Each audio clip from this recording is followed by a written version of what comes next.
I rang the doorbell, flowers in one hand, wine in the other. The door opened and a man looked at me for 3 full seconds. Then he spoke. He looks like a homeless person. The laughter came after. From him. From her. From everyone. My daughter was right next to me, but she said nothing. Her eyes dropped to the floor, and that silence broke me more than the words ever could. I had come with an open heart. 12 years a widower. 74 years carrying my dignity. I believed that clothes do not define a man, but they had already decided who I was. Trash on their doorstep. And my own daughter left me there, standing, alone. What none of them knew is that I was their boss. If this story touches your soul, subscribe. Here we share real stories every day.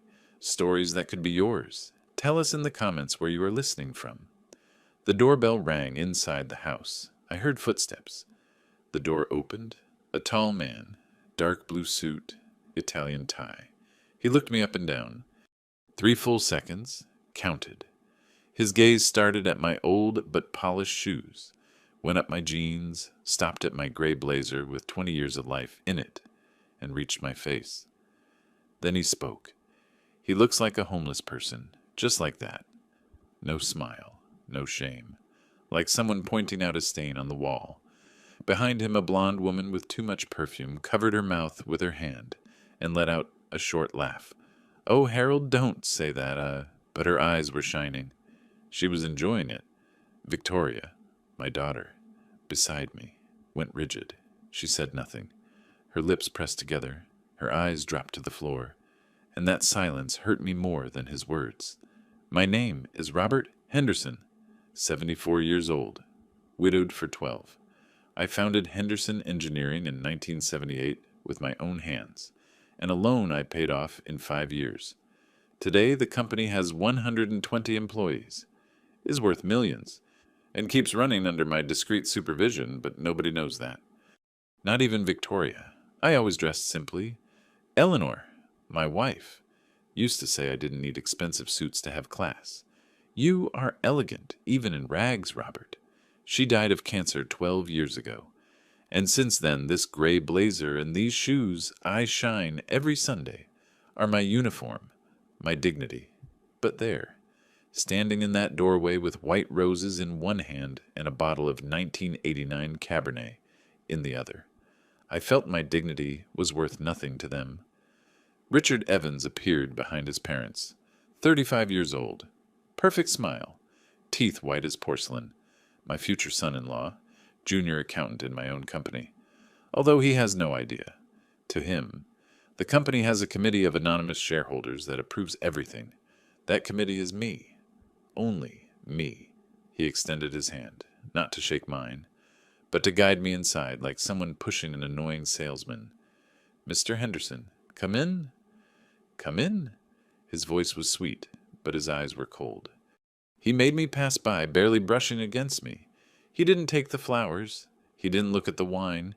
He just said quietly but clearly, "For the wedding, Mr. Henderson, I recommend you look for something else, something appropriate. We don't want uncomfortable situations." I squeezed the roses. A thorn dug into my thumb. I felt the hot blood. I said nothing. The living room smelled of perfume that cost $500 a bottle and new leather. A crystal chandelier hung from the ceiling like a giant spider. The sofas were white, immaculate. The type that makes you feel you are going to dirty them just by sitting down. Madeline Evans, Richard's mother, wore an ivory dress that probably cost more than my car. She sat with her legs crossed, back straight, like a queen on a throne. Harold lit a Cuban cigar without asking if the smoke bothered me. I left the roses on the coffee table. Nobody touched them. I put the bottle next to them. Nobody looked at it. I sat on the edge of the sofa. Victoria sat on the other side of the room, far from me. Next to Richard, he put his hand on her knee. Firm, like an owner. She didn't move. "So you are the famous father-in-law."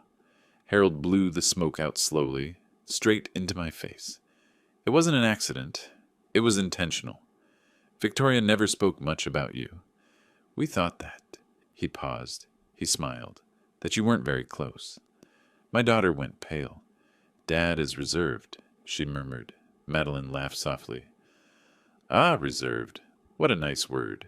The tone said poor, said insignificant, said shame. Richard squeezed Victoria's knee harder. She bit her lip.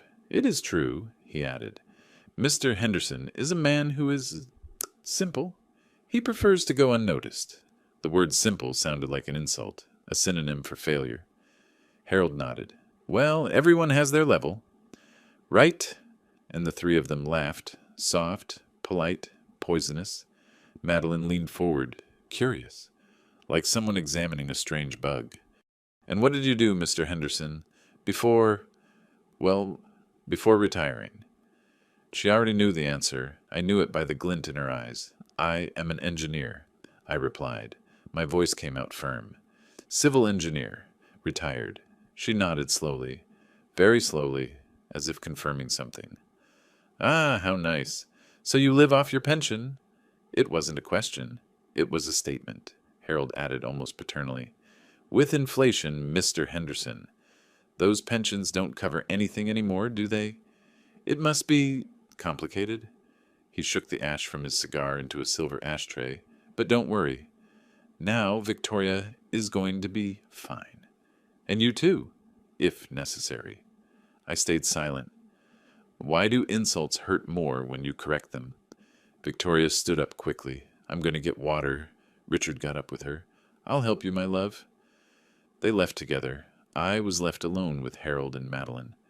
The silence lasted 5 seconds. Then Harold leaned toward me. His breath smelled of tobacco and expensive whiskey. Look, Mr. Henderson, let's be frank. We are society people. We have standards. Richard has a good position, a good salary, important contacts. He paused. He looked me in the eyes. Victoria is going to be protected. She is going to have everything you could never give her.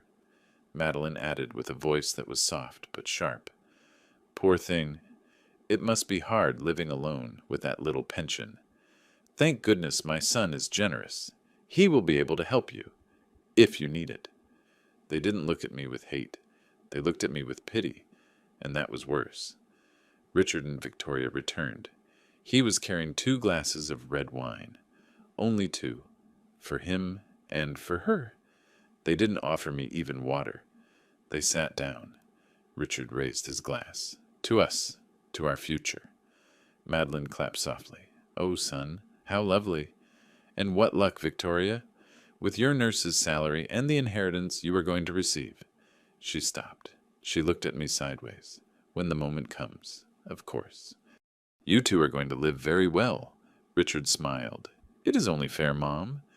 She has to bring something useful. Right. Not everything can be love. He laughed. Harold, too. Madeline grabbed a napkin and dried her eyes as if the laughter were tears of happiness. Victoria looked at her glass. She didn't drink. Her hands were trembling slightly. I knew her. I knew every gesture. She was uncomfortable, ashamed. But she said nothing. I looked at my daughter, really looked at her. She was 32 years old, a nurse. I raised her alone after Eleanor died. I paid for her college by selling extra projects on weekends. I taught her that respect is not bought. It is earned. That dignity is not in money. It is in how you treat others. And there she was, sitting on an Italian leather sofa, letting them talk about her inheritance as if I were already dead, letting them treat me like trash, without saying a word. Richard put his arm around her shoulders. She leaned into him. And in that gesture, in that surrender, I understood everything. My daughter was choosing, between what I taught her and what they promised her, between dignity and comfort, and she was choosing wrong. I stood up slowly. My knees hurt a little. 74 years weigh on you. Thank you for having me, I said. My voice came out calm, too calm. Harold didn't even stand up. He just nodded from his sofa. See you later, Mr. Henderson. Take care. Madeline smiled. God bless you. Victoria walked me to the door. She walked behind me, not beside me. She opened the door. I tried to hug her. I put my arms around her. I felt her body rigid. Her arms hung dead at her sides. She didn't return the hug. Dad, they aren't bad people. They are just demanding. I kissed her forehead. She smelled of lavender, like always. I love you, daughter. I waited. She didn't answer. She just stepped aside. I walked out. The door closed behind me. I heard the lock. Click. I walked to my 2008 gray sedan, opened the door, sat down, closed it, put my hands on the steering wheel. They were shaking. Not from sadness, from rage. An icy rage that rose from my stomach to my throat like poison. I breathed deep. Once, twice, 3 times. I started the engine. I looked in the rearview mirror. Victoria was at the living room window, behind the white curtain, watching me. Our eyes met for a second. I saw guilt in hers. I saw doubt. I saw something that looked like regret. But then, Richard appeared behind her. He put his hands on her shoulders, pulled her inside. The curtain closed. I drove home in silence, and I thought, with a cold and perfect clarity, they don't know who I am. They don't know yet. But very soon they are going to know. And that day is going to hurt. 48 hours later, I went to the bank. Commerce Bank downtown branch. 40 years banking there. Dr. Lillian Smith, investment manager. Always attended to me personally. Serious woman, glasses, hair pulled back, gray suits. I walked in.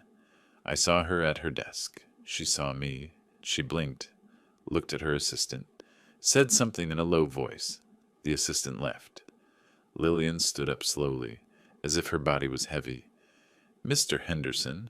Her voice sounded strange, soft, like when you speak to someone terminally ill. What a surprise to see you, I heard that. Well, that your daughter's getting married. She didn't sound happy. She sounded sad. She sounded like she was giving condolences. Yes, she is getting married, I replied. She nodded. That is great, Mr. Henderson. That is great for her. And I saw something in her eyes that froze me. Pity. Pure and simple pity. I sat in front of her desk. I asked for a withdrawal. $1,000. Routine. She checked the screen, frowned. Mr. Henderson, are you sure about withdrawing this amount? I nodded. Totally sure. She hesitated. It is just that. Well, if you have extra expenses for the wedding, I can offer you a personal loan with a preferential rate. No background check. I sat still. I don't need a loan, Lillian, she insisted. Or we can make a temporary adjustment to your account. It is common in these cases. People of your age who... She stopped. She did not finish. But I understood. People of my age who are struggling financially. I finished it for her. She turned red. No. I didn't mean... Yes, she did. Someone had told her I was broke. Someone had painted the picture of a finished old man who couldn't even support himself. I left the bank with the envelope in my hand. At the door, 2 young employees were talking. One pointed at me with her chin. I heard perfectly. That is the father of Victoria, right? The other nodded. Yes, poor thing. They say he is doing very badly. No money. That the daughter had to find a rich man to save him. The first one shook her head. How sad. And he is so proud. Look at him. With that old coat. As if he were elegant. They laughed quietly. I kept walking. I didn't turn around. But I felt every word like a nail in my back. Richard had spoken. He had spread the poison. And now everyone, looked at me like a homeless man disguised with dignity. I went to the farmer's market, Mr. Stephen, stall 7, fruit and vegetables. 30 years buying from him. He saw me arrive. He didn't smile like always. He just nodded. Mr. Henderson, I bought oranges, 3 kilos, tomatoes, onions, total, $6. I gave him a 20. He gave me change. $15. Mr. Stephen, this is wrong. It is too much. He pushed the money toward me. Firm. Keep it, Mr. Henderson. It is nothing. I looked him in the eyes. I saw sorrow. I saw compassion. Like when you give coins to a homeless person at a traffic light. Mr. Stephen, I don't need He raised his hand. Mr. Henderson, please, we all have hard times. There is no shame. My cousin also lost his business, and he fell silent. I haven't lost anything, I said. He didn't believe me. He just smiled sadly. Of course, Mr. Henderson, of course. I left with the bags and the wrong change, feeling dirty. At the local pharmacy, I bought my blood pressure pills. Connie, the owner, 60 years old, always cheerful. That afternoon, she was radiant. Mr. Henderson, congratulations on Victoria's wedding. I nodded. Thank you. She leaned over the counter, lowered her voice, as if she were going to tell me a beautiful secret. He is an excellent catch, isn't he, Richard? Such a formal young man, and with such a good job. Thank God, Mr. Henderson. Because now Victoria will be able to... Well, she paused. She looked at me with eyes shining with emotion. She will be able to take care of you, too. As it should be.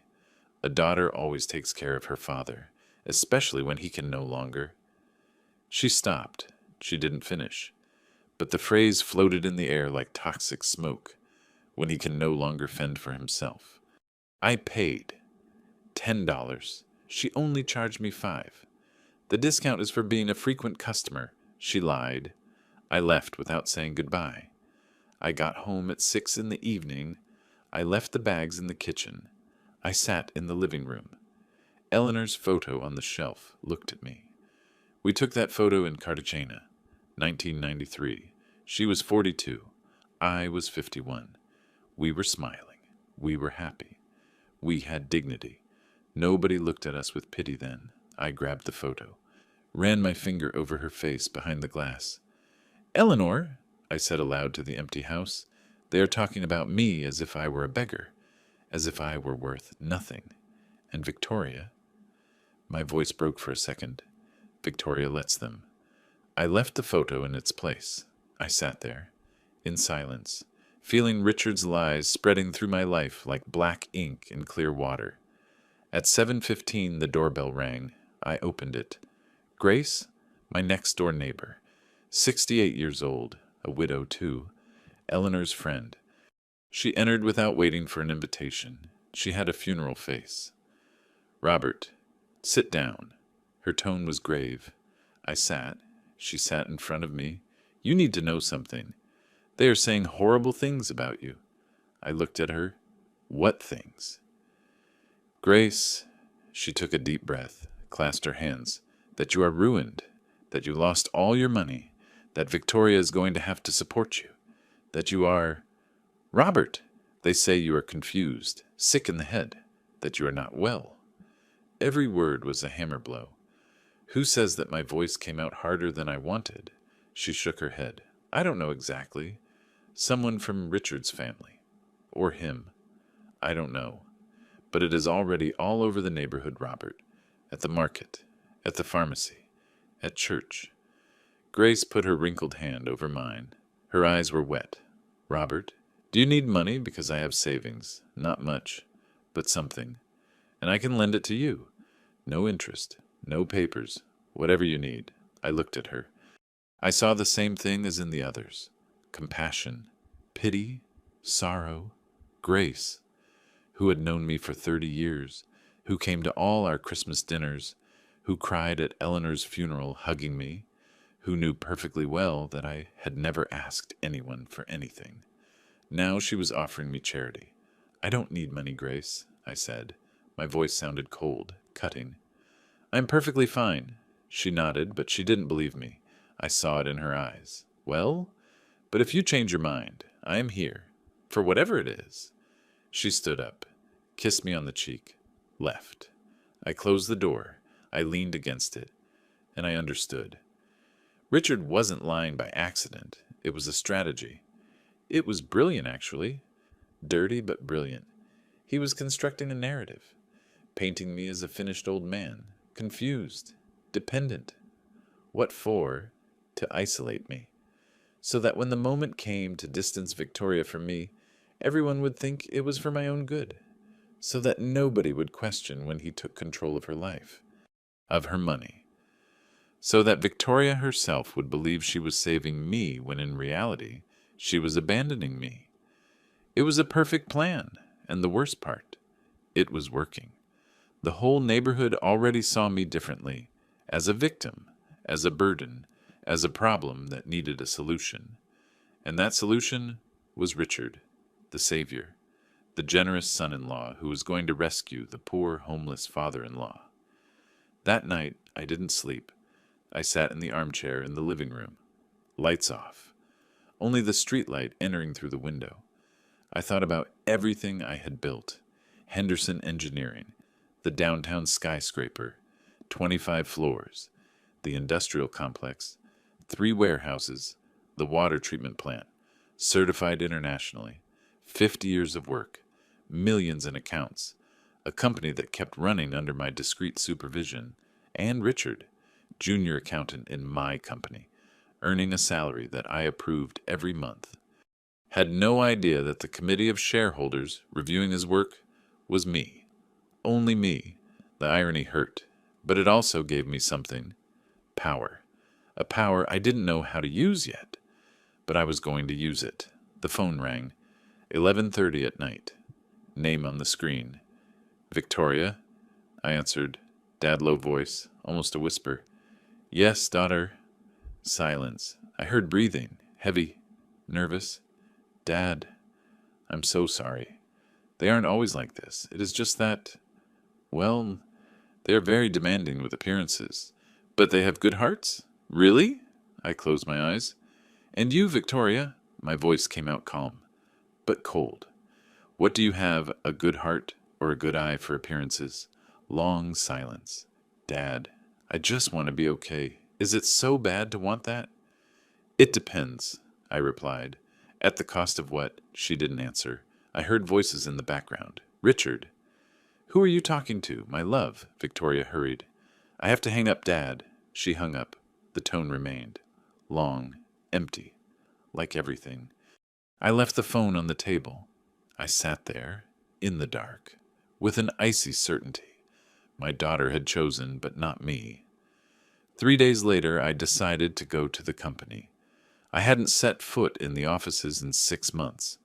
I preferred to supervise from home, review reports, approve decisions by email signed as the board of directors. But I needed to see something with my own eyes.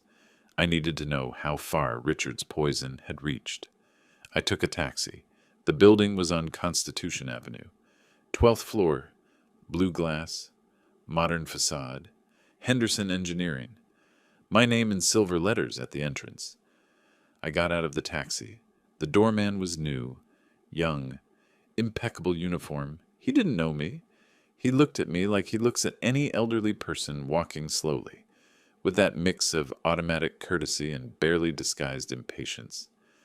Good morning. Where are you going? His tone was professional. But there was something else. Something that said, hurry up, I don't have all day. I am here to see the manager. Sophia. He checked a list on his computer. Do you have an appointment? I shook my head. No. But she knows me? He sighed, picked up the phone, dialed, waited. Miss Sophia. There is a man here who wants to see you. Says he knows you. Pause. He listened. His expression changed. He looked at me with something new in his eyes. Pity. I understand. Thank you. He hung up. I am sorry, sir. She says she is in a meeting. If you want to leave your name and number. She will contact you later. It wasn't true. I knew by how he said it. Sophia wasn't in a meeting. They had told her something about me, something that made her doubt. I will go up anyway, I said. The doorman stood up. Sir, without an appointment, I can't let you. But I was already walking toward the elevators. I went up to the 12th floor. The doors opened. The company logo shone on the reception wall. Design I approved 8 years ago. Colors Eleanor helped to choose before dying. Green and silver, elegant, professional. The receptionist was new too. Early 20s, perfect makeup, plastic smile. She saw me exit the elevator. Her smile got smaller. Good morning. Can I help you? There was something in her tone, something condescending, like someone talking to someone who was probably lost. "I am looking for Sophia," I repeated. She looked at her screen. "Do you have an appointment?" Again the same question. "No, but it is urgent," she sighed. "Sir, without an appointment, I cannot." I approached the desk. "Tell her Robert Henderson is here." She blinked. One moment. She took the phone, whispered something, hung up. "I'm sorry. She is busy. You can leave your number and—" "That won't be necessary." A voice from the hallway. It was Matt, 42 years old, working at the company for 10 years. Project engineer, childhood friend of Richard, but he always treated me with respect. Always. Until today. He came out of his office with a folder in his hand. He saw me. He stopped. Our eyes met. Something changed in his face. Discomfort. Shame. He looked to the sides like looking for witnesses, lowered his gaze, clutched the folder to his chest, and kept walking. Fast. To the other side. As if he hadn't seen me. As if I were invisible. "Matt," I called him. Not very loud, just enough. He stopped for a second. His back went rigid. But he didn't turn around. He kept walking. Disappeared through a door. I felt something break in my chest. Matt knew me. He knew who I was, and he had just pretended I didn't exist. Then I heard laughter. Male laughter. Loud, confident. A door opened at the end of the hall. 3 men in suits came out. One of them was Richard. Oxford gray suit, royal blue tie, Italian shoes that shone like mirrors. He came laughing at something one of his colleagues had said. Then he saw me. His laughter cut off. He stopped dead. The other 2 as well. They looked at me. Richard blinked, as if he couldn't believe what he was seeing. Then, slowly, a smile appeared on his face. But it wasn't a kind smile. It was a smile of surprise, of amusement, of superiority. "Mr. Henderson." He said my name as if it were a joke. The other 2 exchanged looks. One bit his lip not to laugh. "What are you doing here?" His tone was the one you use with a lost child in the supermarket. Condescending, paternalistic. Fake. "I came to resolve something personal," I replied. My voice came out firmer than I felt inside. Richard nodded slowly. He took 2 steps toward me, stood too close, invading my space. "Mr. Henderson, this is not a place for you. Here we work. It is a serious company." One of the colleagues coughed to hide a laugh. Richard continued, lowering his voice, but not enough for the others not to hear. "If you need something, you can talk to me later, in private. I handle the finances here. I can see if there's any aid fund for, well, for special cases." He said it as if he were offering me charity. As if I were an old sick employee looking for a handout. I felt the blood rise to my face, hot, furious. But I controlled myself. I breathed deep. "I don't need anything. Thank you." My voice sounded cold. Richard smiled more. "As you wish, Mr. Henderson, but take care. At your age, walking around alone." He didn't finish. He didn't need to. I turned around, walked toward the elevator. I could feel their gazes on my back, heard whispers, stifled giggles. I pressed the button. The doors took an eternity to open. When they finally opened, I entered. I turned around. Richard was still there, standing, arms crossed, looking at me like one looks at a problem that has just solved itself. The doors closed. I was alone in the elevator. My reflection looked at me from the polished steel walls. A man of 74, old blazer, shiny but worn shoes, and in my eyes something I hadn't seen in a long time. Rage. Pure, cold, rage. The elevator went down, 11th floor, 10, 9. With every floor it descended. Something grew inside me. It wasn't just rage. It was clarity. Richard had turned my own company into a stage. He had manipulated the employees. He had told them who knows what story about me. And now everyone saw me as he wanted them to see me. As a finished old man, confused, annoying, someone who needed help, someone insignificant. Matt, who had known me for a decade, had ignored me, The doorman treated me like an intruder, the receptionist like a beggar, and Richard, that damn accountant who earned his salary thanks to my approval, offered me charity in my own company. The doors opened on the ground floor. I walked out. The doorman looked at me with relief, like someone seeing a problem leave on its own. "Have a good day, sir." I didn't answer. I walked out to the street. The sun hit my face. It was hot. Too hot. I walked half a block, sat on a bench at a bus stop, not to wait for the bus, just to sit, to breathe. A boy selling gum approached. "Want some, sir?" He looked at me with pity, as if he recognized someone of his own class, someone who was also struggling. I bought a pack. He thanked me 3 times, ran off. I stayed there sitting, with the gum in my hand, and an icy certainty in my chest. Richard had turned my company into his kingdom, and I was the madman who had entered without invitation. I took another taxi home. The driver tried to make small talk. I didn't answer, just looked out the window. Buildings, cars, people walking fast, everyone in a hurry, everyone with purpose, and me, sitting in that taxi, feeling that my own life had been stolen from me without anyone firing a single shot. When we arrived, I paid, entered my house, closed the door, leaned against it. The house was in silence, that heavy silence of houses where only one person lives. I looked around, the living room, the dining room, the photos on the walls, my whole life condensed into square meters. And suddenly, everything felt small, insignificant, as if Richard had managed to reduce 50 years of work to nothing. Just an old man in old clothes and an old house. I sat on the couch, closed my eyes, thought about what had just happened. It wasn't just the humiliation. It was the efficiency with which Richard had built his lie. He had turned my company into his stage, the employees into his audience, and me into the ridiculous character who appears so everyone can laugh. Matt didn't ignore me by chance. He did it because Richard had told him something that made him doubt me, something that made him feel that looking at me was uncomfortable, and the receptionist, and the doorman. Everyone acted according to the script Richard had written, a script where I was the problem, the nuisance, the pathetic old man. I opened my eyes, and I understood something worse. This wasn't the end, it was just the beginning. That night I tried to call Victoria, once, twice, 3 times. All calls went straight to voicemail. "Hi, I am Victoria. Leave your message." Her cheerful voice, recorded years ago, when she was still my daughter. After the 3rd attempt, I got a message. Cold text, no emojis, no ellipses. "Dad, I am busy. Talk later."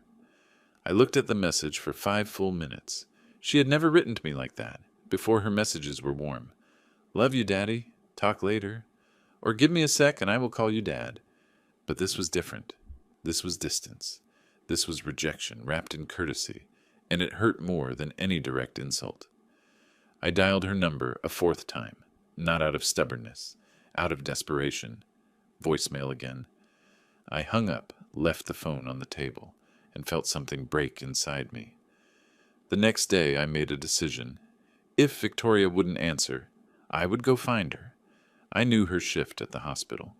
3 in the afternoon to 11 at night. Emergency room. I cleaned myself up as best I could. Put on my white shirt. Ironed it twice. My brown trousers. My shoes shined until they looked new. I saw myself in the mirror. A man of 74, tired, but dignified. I left at 6 in the evening, arrived at the general hospital at 6:30. Parking lot full. I found a spot near the staff exit, turned off the engine, and waited. Waited like a father waits who doesn't know what else to do. Like someone drowning waits who just needs one person to see him, recognize him, offer a hand. At 7:15 I saw them. Victoria came out through the employee door, not alone. Richard was by her side. He was wearing a black suit, she her nurse uniform, but with a jacket over it. They walked close, very close, talking about something. Victoria laughed. A laugh I hadn't heard in weeks. Richard said something else, and she laughed louder. Hit him on the arm. Playful, flirty. He pulled her towards him and kissed her. There, in the middle of the parking lot. A long kiss. One of those that say, "You are mine." Victoria didn't resist. She let herself be kissed. And when they separated, she was smiling. Then she saw me. Her smile froze, died on her face like a flower wilting in seconds. Her eyes widened. Her body went rigid. Richard followed her gaze, saw me. His expression didn't change. He just smiled, a small smile, triumphant. Richard whispered something in Victoria's ear. She shook her head. He insisted, squeezed her waist, possessively. She finally nodded. Richard gave her a kiss on the temple and walked toward his car, a black BMW, new, shiny. Victoria stayed standing there, looking at me, not approaching, waiting for me to do it. I got out of the car, walked toward her. With every step, I saw her discomfort grow. Her arms crossed over her chest. Her weight shifted from one foot to the other. When I arrived in front of her, she didn't greet me, just said in a low, intense voice, "Dad, what are you doing here?"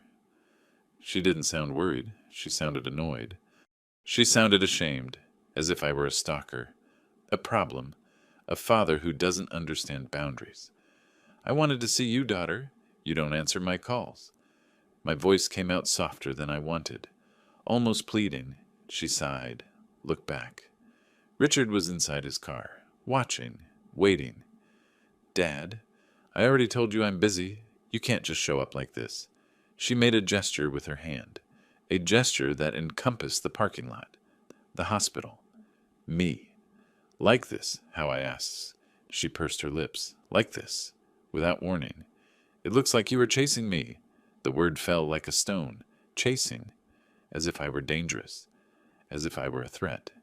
"Victoria, I am your father. I just want to talk to you." She shook her head. "Not now, Dad. Really? I have things to do." Richard honked the horn. Once, short, impatient. Victoria looked toward him, then at me, and I saw the choice in her eyes. "Victoria." I tried again. "I need you to listen to me. Richard is—" She raised her hand. "No. I'm not going to listen to this again." Her voice rose. "Richard warned me you were going to start with this, that you were going to invent things about him." I froze. "He warned you?" She nodded. "Yes, he told me that sometimes older people get confused, that they create conspiracies where there are none. Every word was a knife. Victoria, he is lying. He is manipulating." She shook her head hard. "No, he doesn't lie. He takes care of me, protects me. Not like—" She stopped, took a deep breath. "Not like you, who only makes me feel guilty." I stumbled, as if I had been hit. Guilty of what she didn't answer, just took a step back. "I have to go." She turned around, walked toward the BMW. Richard opened the door for her from inside. She got in. The door closed. The car started. Passed by me. Victoria looked straight ahead, not at me. Richard looked at me and smiled. I stood there, in the middle of the parking lot, with my hands hanging at my sides, feeling smaller than I had ever felt. A nurse walked by, looked at me strangely, continued on her way. A doctor ran out to his car, dodged me. Everyone was in a hurry. Everyone had somewhere to go. And I was there, standing like a statue, like an ornament that no longer serves a purpose, and nobody knows where to put. I went back to my car, sat down, closed the door, put my hands on the steering wheel.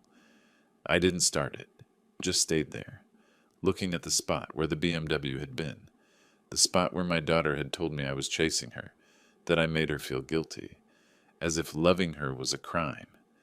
I don't know how much time passed. 10 minutes, 20, an hour. The sky turned dark. The parking lot lights turned on. Finally, I started the car. Drove home on automatic. I don't remember the way. I only remember arriving, parking, entering, and finding Grace sitting on my stoop. "Robert!" "Thank God. I've been waiting for you for an hour." She looked anguished, worried. "What is wrong, Grace?" She stood up, grabbed my arm. "We have to talk." "Inside." We went in. I closed the door. She didn't sit. She remained standing, nervous, clasping and unclasping her hands. "Robert, I heard something horrible. I don't know if it is true, but—" She stopped. "Tell me," I encouraged her. She took a deep breath. "Richard is saying that you asked him for money, that you are in debt, that you begged him not to tell Victoria." I closed my eyes. The lie kept growing. "That is a lie, Grace." My voice sounded tired, defeated. She nodded. "I know. I want to believe it is, but—" "Robert, I doubt. People are believing it, the whole block. They say that is why Victoria is getting married so fast. To save you. So Richard can help you." I felt nauseous. "Literally." My stomach turned. "Who else says it?" Grace shook her head. "I don't know. A lot of people. At the store, at the bakery. Connie told me today. She said it was a pity that you had been a hard-working man. But that life sometimes breaks anyone." She came closer, put her hand on my shoulder. "Robert, tell me the truth. Are you okay?" Financially, I looked her in the eyes. "I am perfectly fine." She wanted to believe me. I saw the effort, but the doubt was there. Planted. Growing. Grace left after insisting that if I needed anything at all, I just had to ask. I closed the door behind her, walked to the bedroom, my room, the room I shared with Eleanor for 30 years. I sat on the bed. Her photo was on the nightstand. I grabbed it. "Eleanor," I whispered, "they are taking our daughter from us." My voice broke, and I don't know how to stop it. I ran my finger over her face in the photo, her smile frozen in time. Richard is smarter than I thought. He is building a lie so big that nobody believes me anymore, not even Victoria. I put the photo back, lay down, looked at the ceiling. The shadows of the trees outside danced on the white plaster, and for the first time in 12 years. Since Eleanor died, I felt something worse than loneliness. I felt defeat. I closed my eyes, but I didn't sleep. My mind wouldn't stop. I thought about Victoria saying, "You were chasing me," about Matt ignoring me, about Richard offering me charity, about the whole neighborhood believing I was homeless, about the company I founded treating me like an intruder. Everything felt unreal, like a nightmare from which I couldn't wake up. I opened my eyes. The darkness was complete.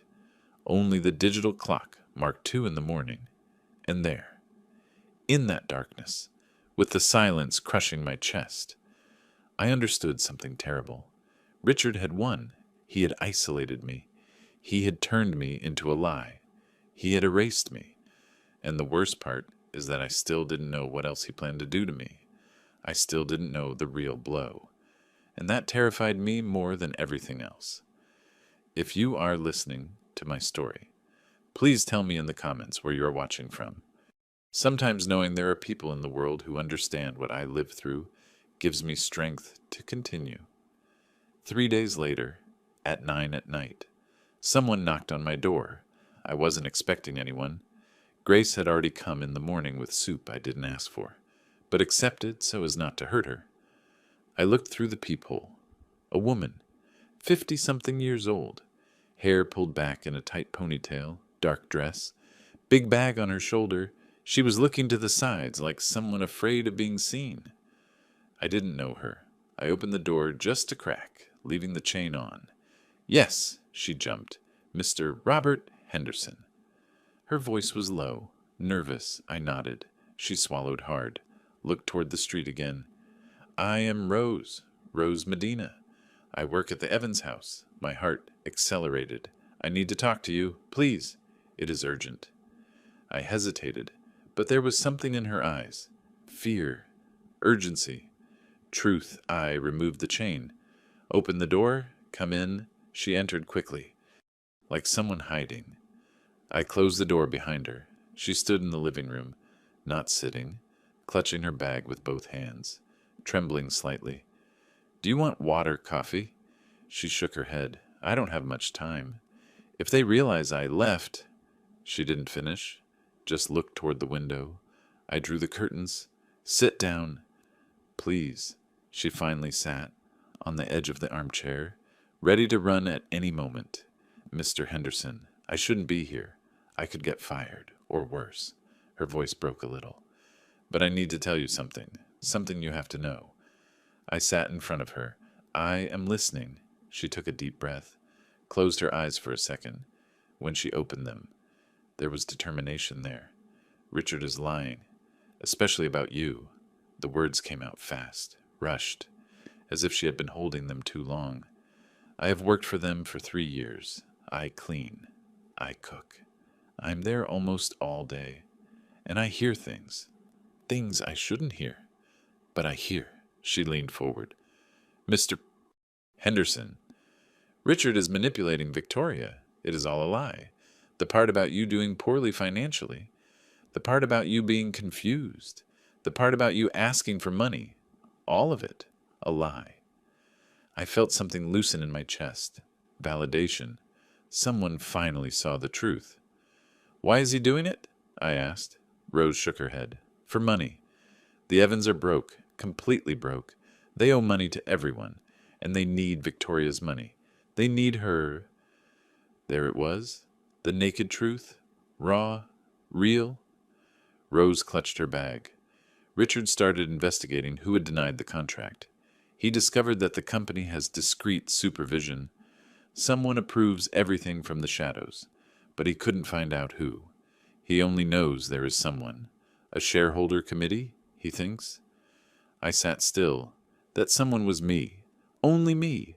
And I had denied Harold's contract because his financial background was a disaster. Gambling, debts, lies. After that, Rose continued, everything changed. Richard started talking more about Victoria, about how much money she earned, about her inheritance. I heard him talking on the phone, with someone. I don't know who. He said things like the old man is easy to handle, and in 6 months we have him completely isolated. Every word was a blow. He started inventing things about you, telling his parents, his friends, people at work, that you were sick, confused, poor, all so that when the moment came, nobody would question anything. My stomach contracted.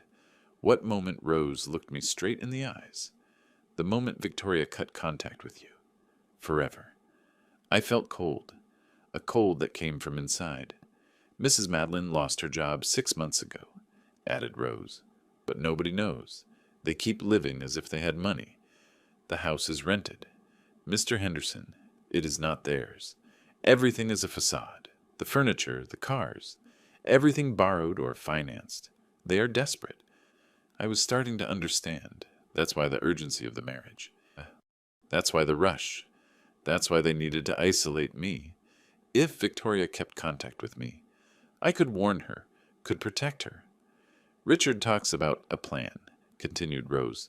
I heard him 3 days ago. He was talking to his father. They said that after the wedding.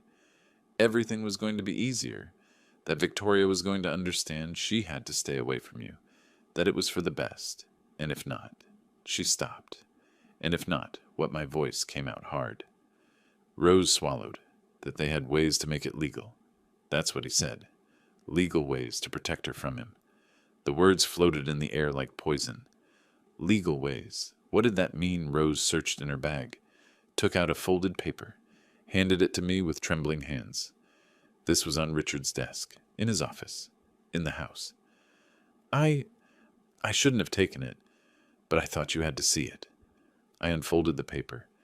It was a notebook page, man's handwriting, Richard's handwriting, and what I read froze my blood. Plan. Phase 1. Isolate the old man. Create incapacity narrative. Phase 2. Quick wedding. Phase 3. Control of Victoria's assets. Phase 4. Declaration of incapacity of the father-in-law if necessary. Inheritance secured. I read the paper 3 times. Each time it hurt more. Each word was the confirmation of my worst nightmare. It wasn't paranoia. It wasn't old man's confusion. It was real. Richard had planned everything. Every humiliation. Every lie. every moment of isolation. It all led to this: keeping Victoria's money, and if I was an obstacle, they would eliminate me, legally, declaring me incapable, taking everything from me, even my dignity. I looked at Rose. "Why are you telling me this?" My voice came out hoarse, broken. She had tears in her eyes, tears she didn't let fall, but that shone under the living room light. "Because I also have a daughter," she replied. Her voice trembled. "She is 28, lives in another city, works as a teacher. She is a good girl." "Good person?" A tear finally escaped. She wiped it quickly. "And if someone tried to do to her what Richard is doing to Victoria, if someone manipulated her like that, used her like that," she couldn't finish, closed her eyes, took a deep breath, opened them. "I would want someone to warn me. I would want someone to see the truth and tell me. Even if it were dangerous, even if I could lose my job, I would want to know." She looked at me with an intensity that hurt. "You seem like a good man." "Mr. Henderson, you don't deserve this." "And Victoria, she doesn't know what is happening. She is a victim too." She stood up quickly. "I have to go. If they notice I am missing, they will suspect." She walked toward the door. I followed her. Before leaving, she turned around. "Mr. Henderson, be careful. Richard is dangerous, not violent, but calculating, cold. He has everything planned." She opened the door, looked outside. The street was empty. "Thank you," I said. My voice barely came out. She nodded. "Save your daughter, please, because she doesn't know she needs to be saved." And she left, walking fast, disappearing into the darkness of the night. I closed the door, leaned against it, with the crumpled paper in my hand, and for the first time in weeks, I felt something different. It wasn't hope yet, but it was something. It was ammunition. It was truth. It was proof. I sat in the armchair, turned on the lamp, read the paper again, and again, and again. Every word etched into my memory. Isolate the old man. Create incapacity narrative. Declaration of incapacity of the father-in-law if necessary. Richard didn't just want the money. He wanted to destroy me completely. Erase me. And he had almost succeeded. Almost. But now I had this. I had proof. I had truth in ink on paper. I looked at Eleanor's photo on the shelf. "I'm not alone anymore," I told her. "Someone believes me. Someone sees the truth." I folded the paper carefully, put it in my desk drawer, locked it. And I started to think, for the first time in weeks. I wasn't reacting. I was planning. And that changed everything. The next day at 8 in the morning, I called Arthur Miller, my lawyer for 30 years. A serious man, meticulous, the kind who doesn't speak without having all the facts. He answered on the third ring. "Robert, what a surprise. How are you?" His voice sounded warm, genuine. "Arthur, I need to see you. Urgent." There was a pause. "What happened? I didn't want to talk over the phone. I prefer to tell you in person. Can you make it today?" Another pause. I heard pages turning. His agenda. "Give me 2 hours. At 10 in my office." I accepted. Hung up. I showered. Got ready. Took Richard's paper, put it in an envelope, and left the house with a determination I hadn't felt in a long time. I was no longer a victim. I was a man with evidence, and that gave me power. Arthur's office was downtown, old building, but elegant. I went up to the 3rd floor. His secretary recognized me. "Mr. Henderson, good to see you. Go on in. The attorney is waiting for you." I entered. Arthur stood up from his desk, 70 years old. Gray suit, glasses, white hair perfectly combed. He shook my hand. Firm, worried. "Sit down, Robert. You look tense." I sat, took out the envelope, handed it to him. "Read this." He opened it, took out the paper. Read. His expression changed, from curiosity to alarm. Read slower. Read it again. Finally, he looked up. "Robert." His voice was grave. "Serious. This is very serious." I nodded. "I know." He left the paper on the desk, took off his glasses, rubbed his eyes. "Where did you get this?" I told him everything. Rose's visit, Richard's lies, the manipulation, the isolation, everything. Arthur listened without interrupting. When I finished, he stayed silent for a long moment. Then he spoke. Robert, this is prepared extortion, premeditated financial abuse. If what this employee says is true, and if Richard really plans to declare you incapacitated to control Victoria's assets. He stopped. I need to investigate. Now. He picked up his phone, dialed. Fernanda, it is me. I need you to investigate someone. Urgent. Harold Evans, everything, finances, debts, legal history, everything you can find. For yesterday, he hung up, looked at me. Give me 2 days. I am going to know everything about this family. Everything. And for the first time in weeks, I felt someone was on my side. Someone with real power. 2 days later, Arthur called me. Robert, I have information. Don't talk on the phone. Can you come? I went. Arrived in 30 minutes, entered his office. There were papers everywhere. Folders, documents. Arthur looked tired, as if he hadn't slept. Sit down, he said. I obeyed. He opened a folder, took out several papers. Harold Evans is broke, Robert. Completely broke. He pushed a document toward me. He owes $220,000 in sports betting. He has 3 pending lawsuits, 2 foreclosed houses, and is on the blacklist of 6 casinos. I looked at the numbers. They were real, legal, official, but they live like rich people, I said. Arthur nodded. Facade. It is all a facade. The house where they live is rented, in Madeline's name. But they already owe 4 months. They are about to be evicted. Arthur took out more papers. And Madeline.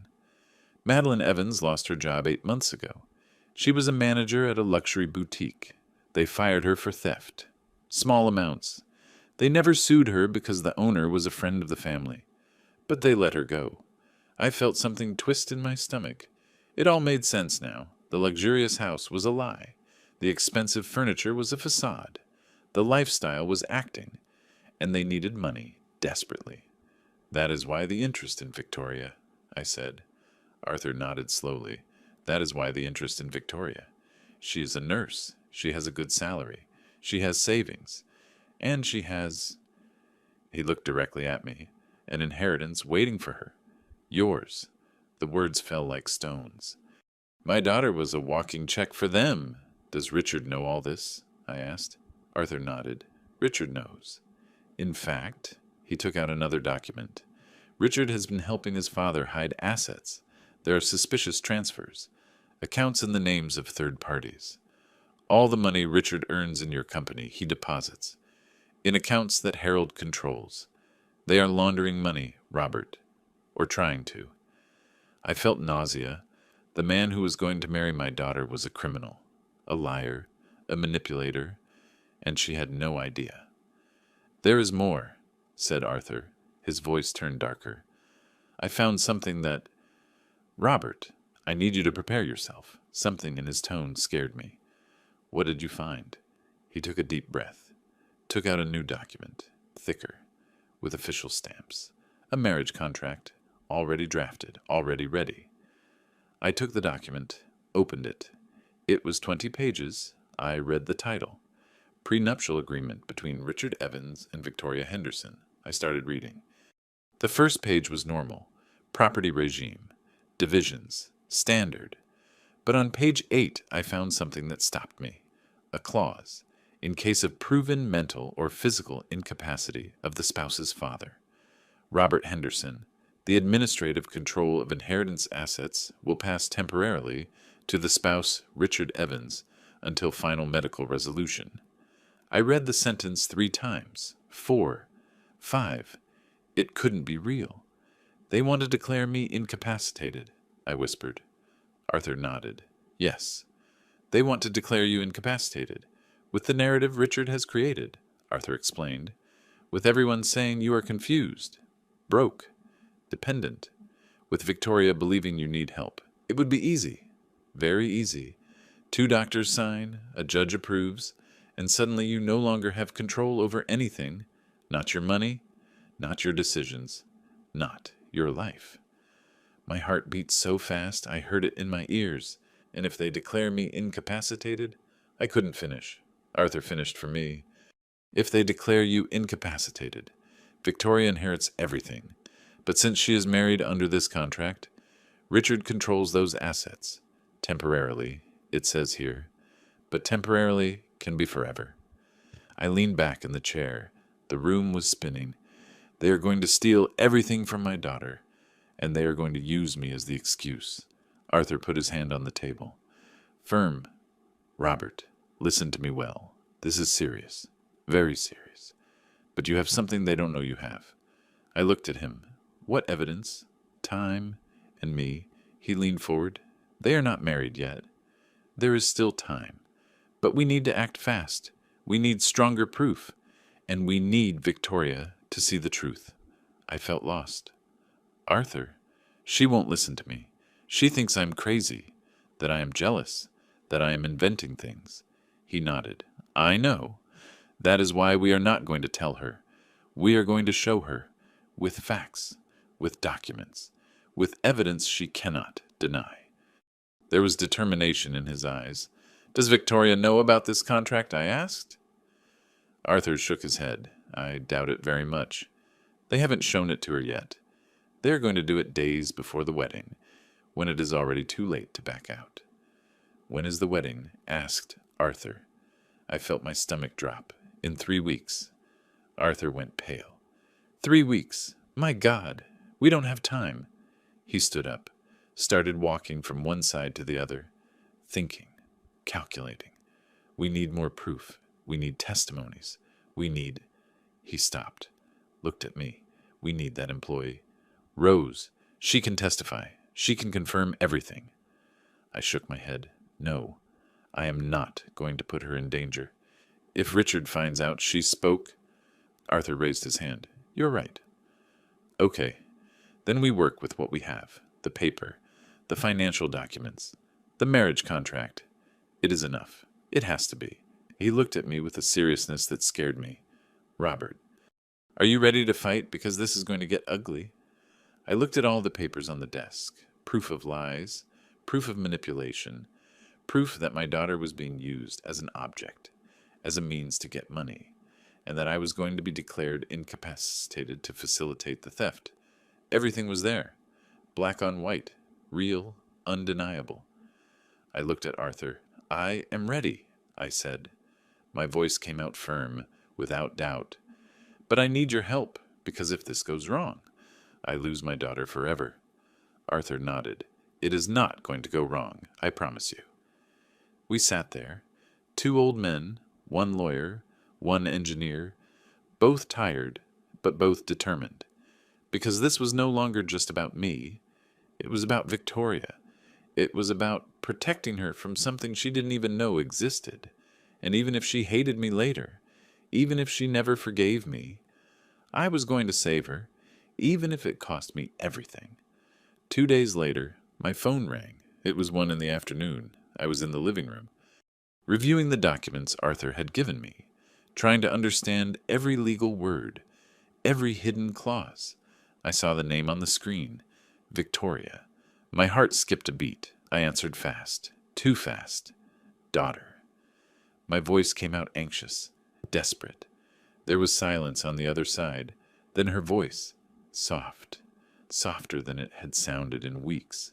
Dad, can we talk? I felt something explode in my chest. Hope, pure hope. Of course, daughter, of course. Whenever you want. She took a deep breath. Tomorrow, at 3, at your house. She paused. Alone. Just you and me. I nodded even though she couldn't see me. Yes, I will wait for you here. She hung up. I stayed with the phone in my hand, trembling, smiling, for the first time in weeks, smiling. That night I didn't sleep, but not from anguish, from anticipation. I was going to get my daughter back. I was going to show her the truth, the documents, the proofs, everything, and she was going to understand. She had to understand.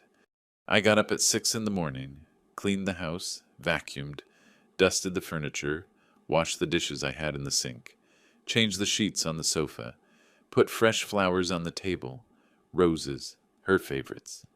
At 2 in the afternoon, I made coffee. That Colombian coffee she loved. The one we drank together on Sundays. I put out clean cups. Sugar, milk, everything perfect. I organized the documents on the dining table. Ordered, clear, irrefutable. I was ready. Ready to save my daughter. At 2:30, Grace knocked on the door. She brought an apple pie. "So you can share with Victoria," she said with a smile. She saw me dressed up, the house clean, the flowers, and her face lit up. "Oh, Robert, thank God. I knew everything was going to get better." She hugged me, tight. I knew Victoria was going to come to her senses. I didn't tell her about the documents, about the plan. I just said, "Thank you, Grace." She left, and I stayed waiting, watching the clock. 2:45, 2:50. 2:55. Every minute felt like an hour. Finally, at 3 o'clock exactly, I heard a car stop outside. My heart accelerated. I stood up, smoothed my shirt, breathed deep. The car door closed, steps toward my house. Knocked on the door. I opened. Victoria was there. But something was wrong. She wasn't smiling. Her eyes were serious, cold. Behind her, on the street, was Richard's black BMW. Engine running, him inside, watching. Victoria entered without greeting me, without kissing me, without hugging me. She just walked past me and sat on the sofa, rigid, with her back straight, hands on her lap. I closed the door slowly. "Daughter, are you okay?" She didn't look at me, just nodded. "I'm fine, Dad." Her voice was flat, without emotion. I sat in front of her. I made coffee, the one you like. She shook her head. I didn't come to drink coffee. Silence, a heavy silence that filled the whole room. "Victoria, She raised her hand. "Let me speak first." She took a deep breath, like when you are about to jump from a high place. "Dad, Richard and I are going to get married next month. Everything is already arranged." I nodded. "I know, daughter. That is why I need—" She interrupted me, and we decided something. About the wedding. She bit her lip. For the first time I saw doubt in her eyes. But then she looked toward the window, toward the BMW, toward Richard, and the doubt left. "We decided it would be better if you didn't come." The words fell like hammer blows, one by one. What my voice came out broken. She didn't look at me, looking at the floor. "It is better this way, Dad, for everyone." I felt the world spin. "Victoria, I am your father." She nodded. "I know. But things are difficult, and Richard says that it would be uncomfortable." I stood up. My legs barely held me. Uncomfortable for whom she finally looked at me. And in her eyes I saw something that destroyed me. Shame. She was ashamed of me. "For his family, Dad. They are formal. And you—" She didn't finish. She didn't need to. I understood perfectly. My old clothes, my way of speaking, my way of being. Everything was an embarrassment to her now. "Victoria, listen to me." I walked to the table, grabbed the documents. "I have to show you something. It is important. It is about Richard, about his family." Her eyes narrowed. "No, Dad." Her voice hardened. "Richard warned me you were going to do this, that you were going to invent things about him." My stomach contracted. "Invent Victoria? These are proofs. Real documents." She stood up. "I don't want to see them." Her voice rose. "I am not going to listen to more lies about him." I walked toward her, documents in hand. "Daughter, please, just look at this. Just read." She stepped back, as if I were dangerous. "No," she screamed. "Richard told me exactly how you were going to act. He said you were jealous, that you don't want me to be happy, that—" She stopped. Tears in her eyes, but not from sadness, from rage, "that you are manipulating me because you can't stand being alone." Every word was a knife. I stood there, with the papers in my hand, feeling smaller than I had ever felt. "Victoria, I never—" She shook her head. "Enough, Dad. Enough." She wiped the tears with the back of her hand. This is my life, my decision. I tried to get closer, tried to hug her. I put the papers on the table and extended my arms. Daughter, please. She took a step back, raised her hands. Don't touch me. The words froze me. Don't touch me. My own daughter. The girl I raised. The one I cared for when she had a fever. The one I carried when she scraped her knees. The one who cried on my shoulder when Eleanor died. Now she didn't want me to touch her. Victoria. My voice broke. She shook her head, picked up her bag. I am sorry, Dad, but this is my decision. Richard makes me happy. His family accepts me. And I need that. She walked toward the door. After the wedding, we are going to take some distance for a while. Richard says it is important, that I need space to grow. She opened the door. Goodbye, Dad. Victoria, wait. I walked behind her, went out to the street. Richard rolled down his car window, smiling, victorious. Victoria got into the BMW. I approached, tapped on the window. She didn't look at me, looked straight ahead. Daughter, please, just listen to me. Just... Richard revved the engine. She still didn't look at me. Victoria, I love you. I have always loved you. Everything I did was for you. Nothing. Silence. The car started moving. I walked alongside it. Victoria. The car accelerated. It left, disappeared down the street. I stood there, in the middle of the street, alone. The neighbors watched me from their windows. Connie shook her head, pity in her eyes. I returned to my house, walking slowly, like a zombie. Entered, closed the door. The coffee was cold on the table. The roses were starting to wilt. The documents were still there, ordered, useless. Everything I had prepared, everything I had planned. Nothing had worked. I sat on the sofa, in the same place where Victoria had been sitting. I could still smell her perfume, lavender. I put my face in my hands, and for the first time since Eleanor died, I cried. I cried like I hadn't cried in 12 years, with sobs that shook my whole body, with a despair that drowned me. I had lost. Richard had won. He had taken my daughter from me, and she had let him. She had chosen, and she hadn't chosen me. I don't know how much time I spent there, crying. The sun set, the house darkened. I didn't turn on the lights, just stayed there, in the dark, with the weight of failure crushing me. Then in the middle of the darkness, I heard Eleanor's voice, not real, in my memory. Robert, when everything seems lost, that is when you have to be strongest. I closed my eyes, breathed deep, and something changed. It wasn't acceptance. It wasn't peace. It was something else. It was rage, cold rage, calculated. Victoria didn't want to listen to me. Fine. She wasn't going to listen. She was going to see. She was going to see with her own eyes who Richard really was. And even if she hated me later, even if she never forgave me, I was going to save her, even if it was the last thing I did. The next day, at 7 a.m, I called Sophia Real, the manager of my company, 50-year-old woman, serious, efficient, loyal. She answered on the second ring. Hello. Her voice sounded sleepy. Sophia. It is Robert. I need to see you. Urgent. There was silence.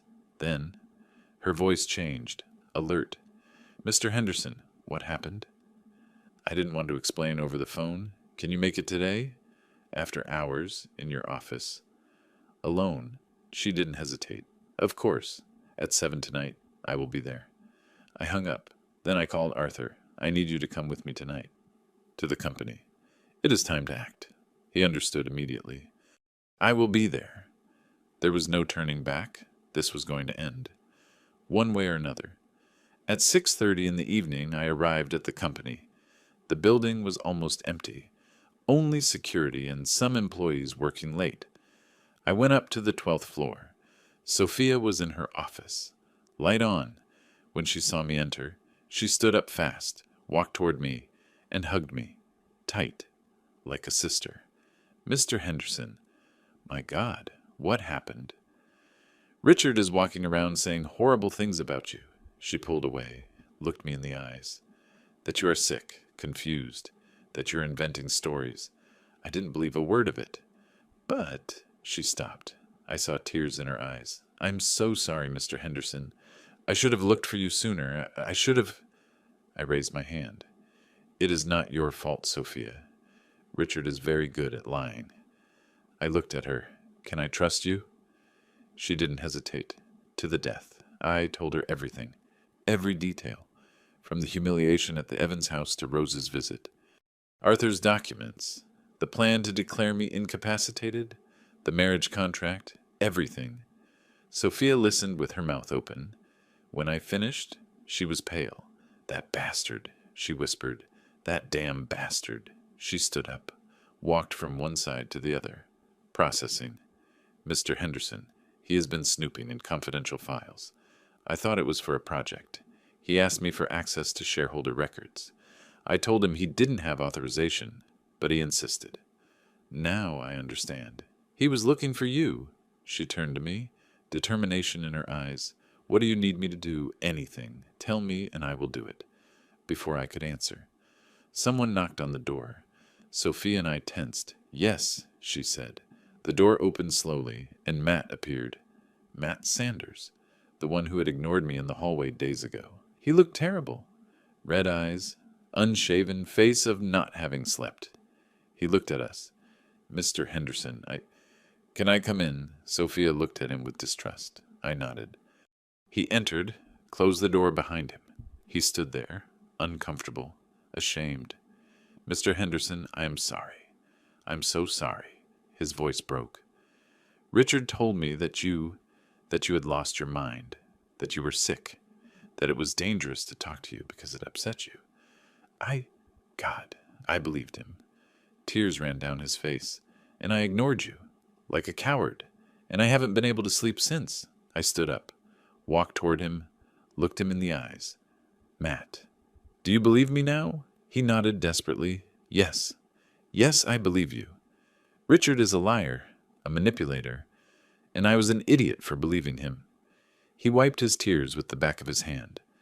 Last night, I heard him talking on the phone, in the office. He thought everyone had left, but I was in the bathroom. He was talking to someone. He said things like the old man is almost out of the game, and after the wedding, we cut contact completely. Matt looked at me with desperation. Mr. Henderson, I was Richard's friend. From childhood. But now I see him as he really is. And he disgusts me. He got on his knees. Literally. Please, let me help you. Let me fix my mistake. I lifted him up. Stand up, Matt. You don't have to kneel. I looked at him. Are you going to help me? He nodded. Whatever it takes. The door opened again. Arthur entered, carrying a leather briefcase. He looked around. Sophia. Matt. Me. I see we are building a team, he said with a small smile. He put the briefcase on Sophia's desk, opened it, took out a new folder, thicker than the previous one. I have more evidence, much more. He opened it, took out papers, emails. I intercepted Richard's corporate emails. Legally, he clarified, with a court order, I have a judge friend. He showed us the printouts, conversations between Richard and his parents. I read one aloud. Dad, the old man suspects nothing. He still believes Victoria loves me. After the wedding, we cut contact. She will understand it is for the best. Harold's answer. And the money, Richard? Secured. The contract guarantees it. Arthur took out more emails, one after another, each one worse than the last. Detailed plans, conversations about how to isolate me, how to manipulate Victoria, how to control her money. Sophia read one and her face turned red with rage. This is criminal. Matt read over her shoulder. My God, I worked with this guy, ate with him, and never... He didn't finish.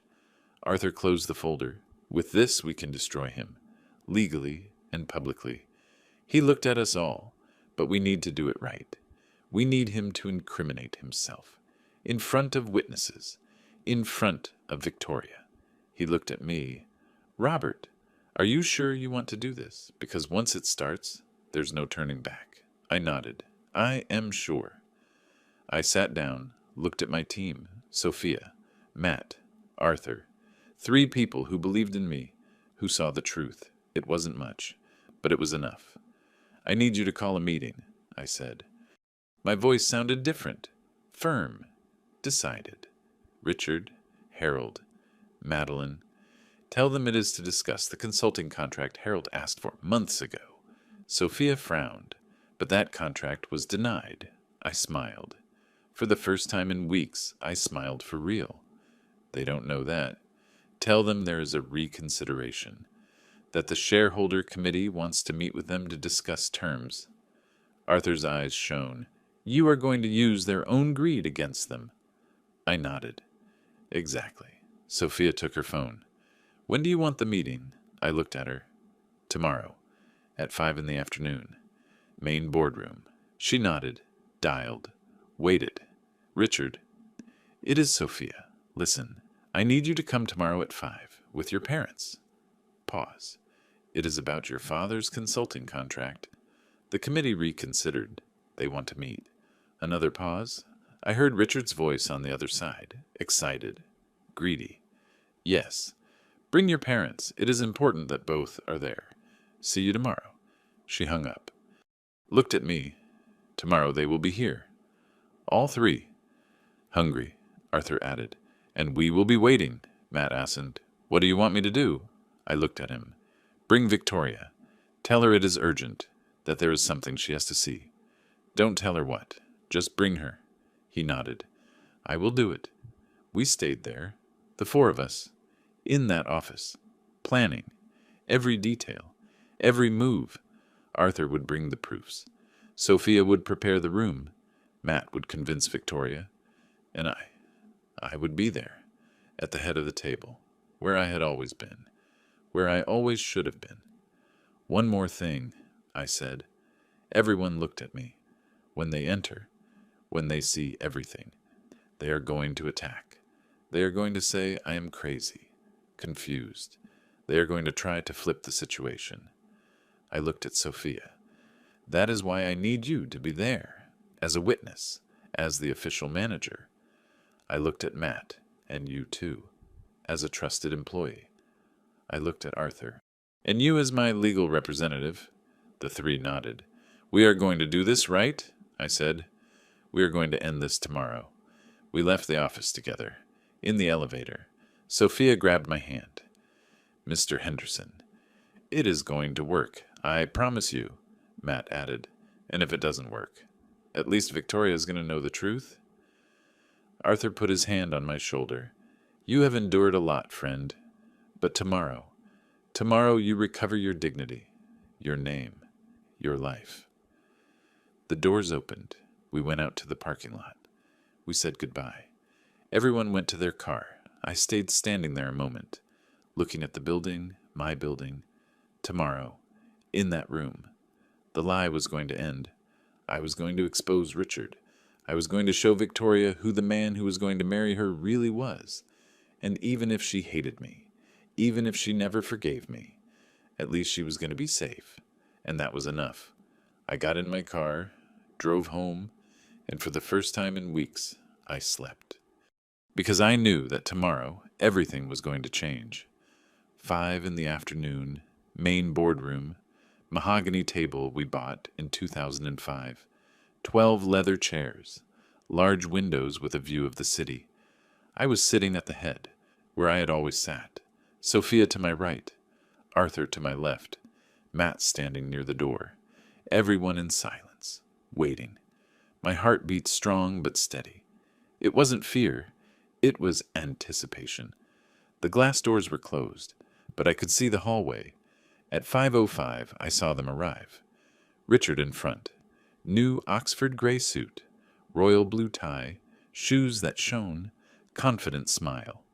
Behind him, Harold and Madeline. He in a black suit, she in a pearl dress and pearl necklace that was probably borrowed. They came hungry, greedy, ready to sign their economic salvation. Richard opened the door, entered smiling. Good afternoon, Sophia. Thank you for... He stopped, saw me. The smile frozen on his face. He blinked, as if he couldn't believe what he was seeing. Harold and Madeline entered behind him. They also stopped. The three of them stood there, in the entrance, looking at me as if they had seen a ghost. Richard was the first to speak. His voice came out tense, confused. "What is this old man doing here?" "He didn't say my name," he said. This old man. As if I were an object, a nuisance, an error in his perfect day. Harold looked at Sophia. "What is going on? You said the committee." Sophia interrupted him. She stood up, voice firm as steel. "The committee is here." Sophia pointed at me. "This old man is Robert Henderson, founder and absolute owner of Henderson Engineering."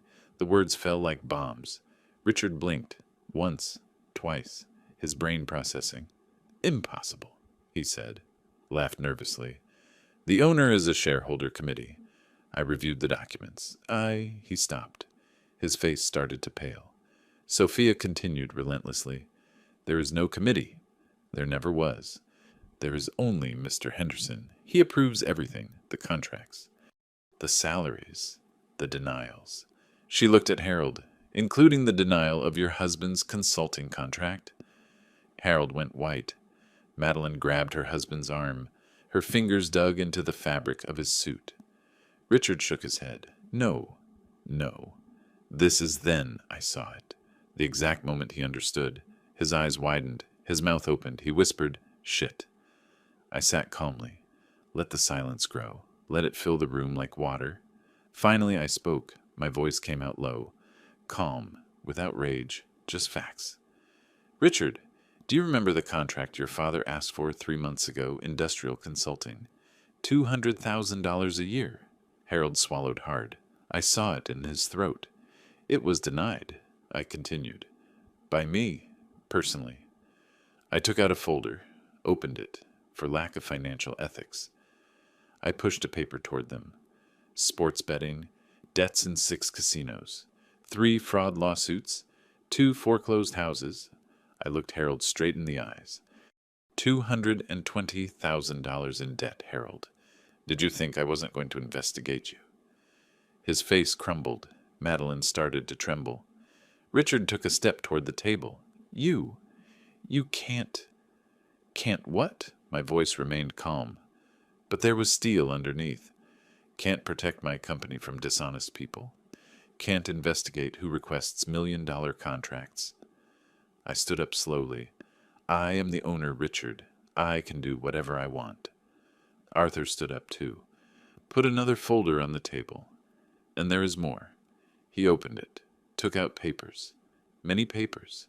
Madeline Evans, fired for theft 8 months ago. The house where you live rented 4 months overdue. The financed furniture in default. Every word was a blow. Madeline started to cry, quietly, tears running through her expensive makeup. Harold tried to speak. This is defamation. I am going to... Arthur interrupted him. You are going to sue. Go ahead. All these documents are public, legal, verifiable. Richard changed strategy. His face softened. Tried to smile. Mr. Henderson, look, I think there is a misunderstanding. He took a step toward me, hands open, like someone surrendering. I didn't know you were the owner. If I had known... He stopped, breathed. Can we fix this civilly? I looked at him. Fix what exactly, Richard? He hesitated. Well, the thing about my father, the debts, we can what I interrupted, can pay with what money? Silence. Of course, I continued. With Victoria's money, with her inheritance, with the assets you were going to control after declaring me incapacitated. I said it. Finally, I said it out loud. Richard froze. I don't know what you were talking about. Arthur put another paper on the table. Marriage contract, Clause 7, in case of incapacity of the spouse's father. He didn't need to finish. The door opened. We all turned. Victoria entered, confused, scared. Matt had delivered. He had told her it was urgent, that there was an emergency at the company, that her father needed her to come. She looked at us all, at me, at Richard, at her parents, at Sophia, at Arthur, Dad, Her voice came out small. "What is happening?" Richard reacted fast, walked toward her. "My love, this is a misunderstanding. Your dad is—" I raised my hand. "Victoria, sit down." She hesitated, looked at Richard. He whispered something to her. She shook her head, walked toward the table, sat down, far from Richard. "Dad, you scared me." Matt said it was urgent. I nodded. "It is urgent, daughter. Very urgent." I pushed the first folder toward her. "I need you to read this." Victoria looked at the folder, then at me. "What is it?" "Read it," I repeated. My voice was firm but soft. She opened the folder, started reading. Her eyes moved fast, left to right, line by line. I saw the exact moment she understood. Her face changed, from confusion to shock. She kept reading. 1 page, 2 pages, 3. Her hands started to shake. She read the marriage contract, the clause, read Harold's debts, Madeline's thefts, read the emails, the conversations, the plans, everything. When she finished, she put down the papers, stayed still, in silence, for 10 full seconds. Nobody spoke. Nobody moved. Then, slowly, she looked up, looked at Richard. "Is this true?" Her voice came out broken, cracked. Richard denied, desperate. "No, my love. Your dad is lying. He invented all this because he doesn't want us to be happy."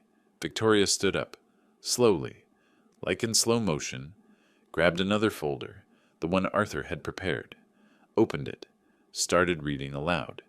Email from Richard to Harold. October 5th. "Dad, the old man suspects nothing. Victoria is already completely convinced. After the wedding, we cut contact. She will understand it is for the best. And if not, we have the contract." Her voice trembled. She kept reading. "Answer from Harold. And the money, Richard. Secured. The contract guarantees it. 6 months maximum, and we have total control of everything." She dropped the paper, looked at Richard. Her eyes were full of tears, but also of rage. "Is this true?" she repeated, louder. Richard tried to get closer. "Victoria, my love, please," she screamed. "Is this true?" Her voice bounced off the walls. Richard stopped, opened his mouth, closed it. He had no answer, and that silence was his confession. Victoria started to shake, her whole body. She grabbed the edge of the table, not to fall. Sophia stood up, brought her a chair. Victoria sat, breathing fast, too fast. "It was all a lie," she whispered. "It wasn't a question. It was a statement. Everything. Every word. Every promise. Every—" She stopped, looked at Madeline. "Did you know Madeline tried to answer, but couldn't? She just cried." Harold looked at the floor. Victoria laughed. But it wasn't a happy laugh. It was the laugh of someone who is just broken. "My God, you were going to use me. You were going to rob me. You were going to—" She turned to me. "You were going to declare you incapacitated, Dad. To take everything from you. To take everything from me." Her tears fell, and I helped you. I treated you badly. I rejected you. I pushed you aside. Her voice broke completely. "Dad, I'm sorry. I'm so sorry." I stood up, walked to the head of the table, looked at Richard, directly, without blinking, and with the calmest voice I could gather. I said, "Richard, do you remember what you told me the first time we met?" He didn't answer. "You said, 'For the wedding, Mr. Henderson, don't come dressed like that.'" I let the words float. "You treated me like a beggar, like trash, as if I were worth nothing." I took a step toward him. "But it turns out I signed your checks. I paid your salary. I approved your vacations. I was your boss." Another step, and now. "Richard Evans, you are fired." The silence that followed was absolute. Perfect. Richard opened his mouth, closed it, opened it again. You can't, I already did." I interrupted. I looked at Sophia. "Prepare his severance, and his father's if he ever worked here." Sophia nodded. "Right away, Mr. Henderson." I sat down again, in my chair, at the head, where I had always belonged, and waited. Victoria stood up, slowly, as if her whole body was heavy, walked toward Richard. He tried to smile, tried to take her hand. My love, can we talk about this? Can we... Victoria raised her hand. Richard shut up. She took off the engagement ring, a diamond Richard had probably bought on credit he was never going to pay. She looked at it one last time and dropped it on the table. The sound of metal hitting wood resonated in the whole room. "It is over," she said. Her voice was firm now, not trembling anymore. "Everything. It is over." Richard tried to grab her arm. "Victoria, please. I love you. Can we—" She pulled away, fast, as if the contact burned. "Don't touch me," she said. There was so much power in those words that Richard stepped back. "Don't ever touch me again." Madeline stood up, desperate. "Victoria, my child, we didn't know anything about this. Richard lied to us, too." Victoria turned to her and looked at her with a coldness I had never seen in my daughter. "You lied, Mrs. Madeline. You knew everything. I was at your house when you talked about the money, about the inheritance, about how Richard wouldn't have to work so hard anymore." Her voice rose. "You treated me like merchandise, like an object, like a check with legs." Madeline tried to approach. Victoria raised her hand. "No, don't come closer. I don't want your excuses. I don't want your pity." She turned to Harold. "And you. You talked about social level as if my dad were trash, as if I had brought shame to your house." She laughed bitterly. "When all the time you were the ones who were broke. You were the liars." Victoria walked toward me, stopped in front of my chair, knelt down there, in the middle of the boardroom, in front of everyone. "Dad," her voice broke. "Forgive me. Please forgive me." Tears ran down her face without control. I was so blind, so stupid. I treated you horribly. I rejected you. I told you not to go to my wedding," she sobbed. "My God, Dad, I was going to deny you on the most important day. And all for him. For them? For people who only wanted to use me." I bent down, put my hands on her shoulders. "Stand up, daughter." She shook her head. "I don't deserve." "Stand up," I repeated. Firmer. I helped her stand, and there, in front of everyone. I hugged her. I felt her body shake against my chest, sobs coming from deep inside. She smelled of lavender, like always, like when she was a child, and I carried her after a nightmare. I put my hand on her head, caressed her hair. "It is over, daughter. It is over." She clung to my shirt with closed fists, as if afraid I would disappear. "Don't go, Dad. Please don't go." "Never," I whispered. "I am never going to leave. I should have defended you." She whispered between sobs. "From the first day, when they called you a beggar, when they made fun of you, I should have stood up and defended you. But I didn't. I was ashamed. Ashamed of you." Every word hurt her to say.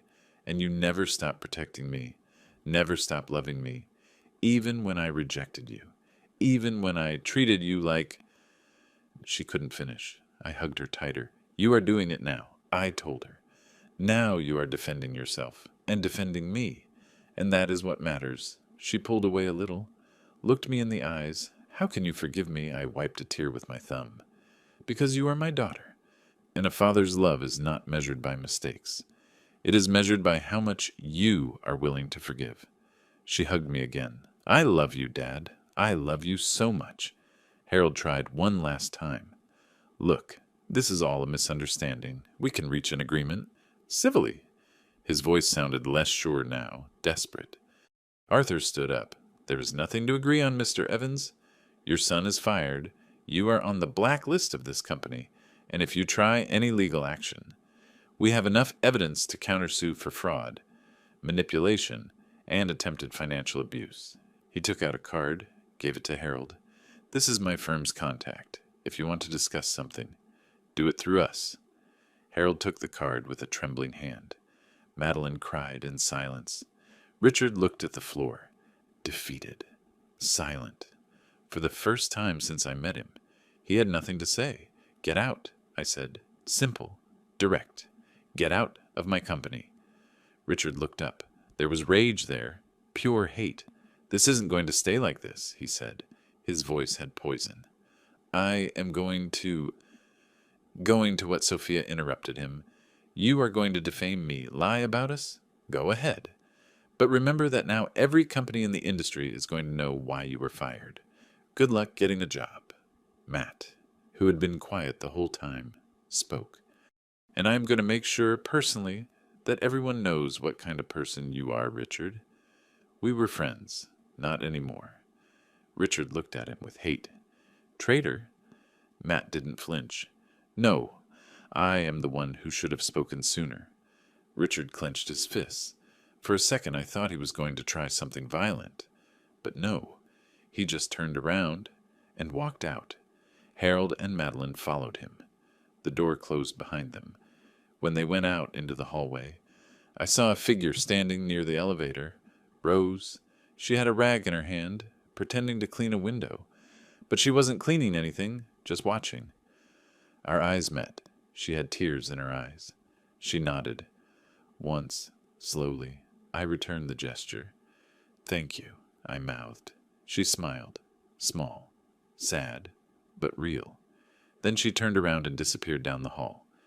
Justice isn't just winning. It is that those who helped you see it. We stood in silence a moment, processing. Then Victoria spoke. And now what? She looked at me. Her face was swollen from crying, but there was something different in her eyes. Clarity, peace. Now, I said, we live, without lies, without manipulation, just you and me. She smiled, small but real. Just you and me, she repeated. Sophia approached. Mr. Henderson, do you need anything else? I shook my head. No, Sophia. Thank you. For everything, she nodded. It is an honor to work for you. For the real owner, not for a ghost. Matt approached too. Mr. Henderson, I raised my hand. There is nothing to apologize for, Matt. Richard fooled you, like he fooled everyone. He nodded gratefully. Arthur put away his papers. Robert, if you need anything legal, you know where to find me. I shook his hand. Thank you, friend. For everything. We left the building. Victoria and I, Sophia. Matt and Arthur went the other way, in the parking lot. While we walked toward my car, Victoria stopped. Dad, wait. She turned, looked toward the building. All this time. You were the owner, I nodded. Since 1978. She shook her head, incredulous. And Richard worked for you? Yes. And you never told him? No, she laughed, a real laugh this time. My God, he must be dying of rage. She got serious. Why did you never tell me? Why did you keep everything a secret? I looked at her. Because I didn't want you to love me for my money. I wanted you to love me for who I am, for the father I tried to be. Her eyes filled with tears again. Dad, I've always loved you. Always. I just got lost for a while. I hugged her. But you came back while I drove home. Victoria said, Do you know what is the craziest thing of all? I looked at her sideways. What that Richard told me you were jealous. That you invented things because you didn't want me to be happy. She paused, when all the time you were the only one who really loved me. The only one who wanted to protect me. She put her hand on mine on the steering wheel. And I didn't listen to you. Her voice broke. I almost lost the only man who really is worth it in my life. I squeezed her hand. But you didn't lose me. I am here. She smiled through tears. Here you are. We arrived home. The house where she grew up. Where Eleanor died. Where I had lived alone for so long. But that night, I wasn't alone. My daughter was with me. And that was all I needed. We entered. Victoria looked around. Nothing changed, she said. Everything is just like when Mom... She stopped, looked at Eleanor's photo on the shelf, approached, grabbed it. She would be disappointed in me, she whispered. I shook my head. No, she would be proud. Because you realized.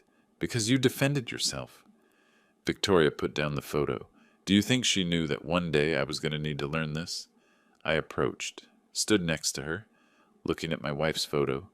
Your mom always said the world was going to test you, that people were going to judge you, but that if you kept your dignity, if you knew who you were, nobody could take that away from you. I looked at Victoria. Today you recovered your dignity, daughter, and that is what matters. She leaned on my shoulder. Thank you, Dad, for not giving up on me. And now to you who listened to me until the end. Let me tell you something. I learned that people are going to judge you by your clothes, by your car, by your house, by how much money they think you have or don't have. They are going to look at you and decide your value in seconds. But do you know what? That is not your real value. Your value is here, in the chest, in who you are when nobody is watching, in how you treat people, in how you love, in how you forgive. My value was never in my old clothes, nor in my millionaire company. It was in that I never stopped loving my daughter. I never stopped fighting for her, even when she didn't want me to fight. And if there is someone in your life who judges you only by appearances, who makes you feel less, who uses you, let them go. Because the people who really love you see beyond all that. They see you complete. And you, have you already let go of someone who only judged you by appearances? Or are you still holding on to someone who makes you feel small? Think about it. If this story touched your heart, leave us a like, subscribe to the channel, and comment down below. Your support means everything to us. See you in the next story.